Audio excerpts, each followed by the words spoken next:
Welcome to Gospel Motivation. On this channel, you are going to get soul-lifting message, faith, and video that will help you to grow your spiritual life. Remember, don't forget to subscribe to this channel for more new video updates. Is that Satan can be tired. That's a very powerful revelation. Because people faint when they are tired. A man can be defeated and still stubbornly try to lay claims. That's what Satan does. But there is a system that provides weariness to the point that he will even flee. It's a system of resistance. The Bible says resist the devil. You need to know what that resisting is. That there is something a man can do to the devil and you watch him, he watches you and goes. Resist the devil and he will flee. Is God speaking to someone tonight? Because we need to come out of this conference full of faith and convictions. Some of you need to run and go back home and say, this is it. I wrote my prayer points and edited some out of unbelief. I'm adding them back. I'm adding them back and I'm reducing the time for their manifestation. Because something about the knowledge of God has entered your spirit. Look at what happened to people in the Bible every time they had dimensions of encounters with God. It changed their perspective. Look at David, for God's sake. Look at before Goliath. How can a little teenager watch very strong veterans, military veterans, and this young boy comes to serve food and hears a beast roaring, 6 fingers and 6 toes, and David laughs. He says, God, I know something about you that can throw this man. And then he went to Saul. He told his brothers. The brothers said, return home before we beat the living daylight out of you. And then he met Saul. Saul only asked a question. What tribe and what family are you coming from? And then he allowed him. Gave him spears. And he said, no, I wasn't trained with this formula. The God I know does not need all of these things.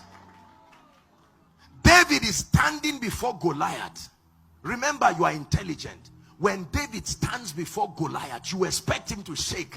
And David is just imagining his testimony. He was so sure. He said, what will be my reward first? They said, 1, you will marry the king's daughter. I mean, what a joy. Who doesn't want that kind of stress taken off you? The stress of call, text, will you marry me? Automatically, in one sweep. Please sit down. Number 2, your family will be exempted from tax. Number 3, you will be rewarded. David said, let's go. And he stood before Goliath. Goliath felt insulted. He said, I know I will kill you, but am I a dog? Israel, is this your best? You can't even respect me. And David said, you keep watching. You come to me with your bows and your spears, but I come to you in a name. I come to you in a name. Let me tell you, there was a revelation that David knew. James 2:26, that anybody without a spirit backing it is dead. David knew that. That a body is only alive based on the spirit that backs it. The size of the body does not matter. When a body without a spirit stands before you, is as good as dead. And David looked and said, there is nothing backing this man. Let's stand. I can go. This is cheap victory.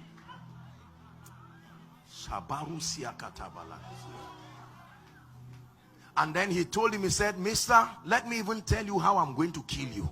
Number 1, you see this sling is going to hit your head, then you will be on the ground, and then I will use your own sword, cut off your head, and then I will lift it up. And Goliath said, I see. I can imagine God in heaven say, who is this? Who is this young boy putting pressure on my integrity? Listen, I believe. Now, the Bible does not say it, but I believe no matter what direction that stone touched Goliath, he still would have died. It wasn't about the accuracy of the forehead. Any part of him, Goliath was already dead.